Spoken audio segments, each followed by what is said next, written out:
उपप्रादेशिक परिवहन विभागामार्फत आज शहरातील तसेच परिसरातील मुदत संपलेल्या वाहनांवर तसेच शालेय विद्यार्थी घेऊन जाणाऱ्या रिक्षावर विशेष कारवाई करण्यात आली। या कारवाई दरम्यान रिक्षा, ट्रक, रेतू वाहतूक करणारे ट्रक, टेम्पो आदी वाहनांची तपासणी करून आवश्यक कागदपत्रांची पडताळणी करण्यात आली।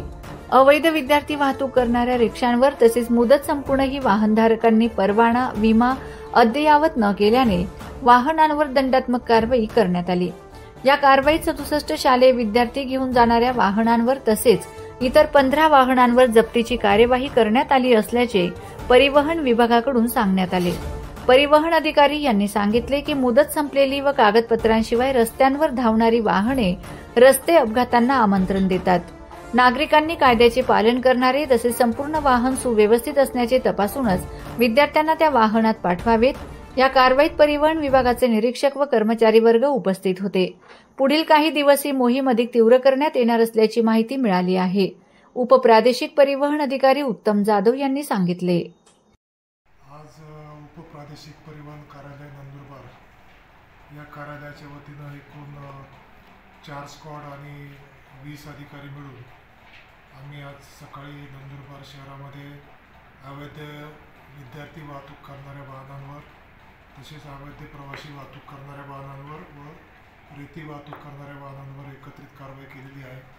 त्याच्यामध्ये 32 रिक्षा, 9 स्कूल बस आणि 26 टोटल टाटा एस अशा या विद्यार्थी वाहतूक करणाऱ्या वाहनांवर कारवाई करण्यात आलेली आहे। याच्यामध्ये बऱ्याच मोठ्या प्रमाणात आम्हाला ज्या स्क्रॅप रिक्षा आहेत त्या आढळून आलेल्या आहेत आणि आम्ही आपल्या माध्यमातून पालकांना विनंती करू इच्छितो, आवाहन करू इच्छितो की आपल्या मुलांना परवानाकृत स्कूल बस किंवा स्कूल व्हॅनमधूनच शाळेत पाठवावे, म्हणजे त्यांची सुरक्षितता अबाधित राहील अशी। आणि ही कारवाई अखंड चालूच राहणार आहे। तरी सर्व पालकांनी आपल्या मुलांना परवानाधारक स्कूल व्हॅनमधूनच शाळेत पाठवावे असे मी सर्वांना आवाहन करतो। स्क्रॅपच्या गाड्या ज्या आहेत त्या तर आता सुटणार नाही, त्या आम्ही स्क्रॅपच करणार आहोत आणि आता आमची कारवाई सध्या चालू आहे।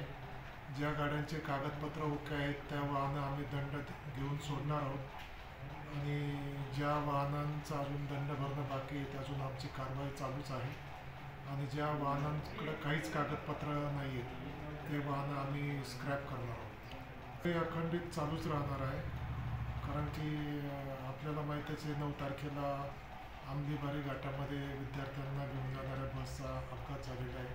त्या दृष्टीनं आम्ही फिटनेस संपलेल्या वाहनांवर कारवाई चालू आहे, अवैध प्रवासी वाहतुकीवर कारवाई चालू आहे, स्कूल बसची तपासणी आमची चालू आहे।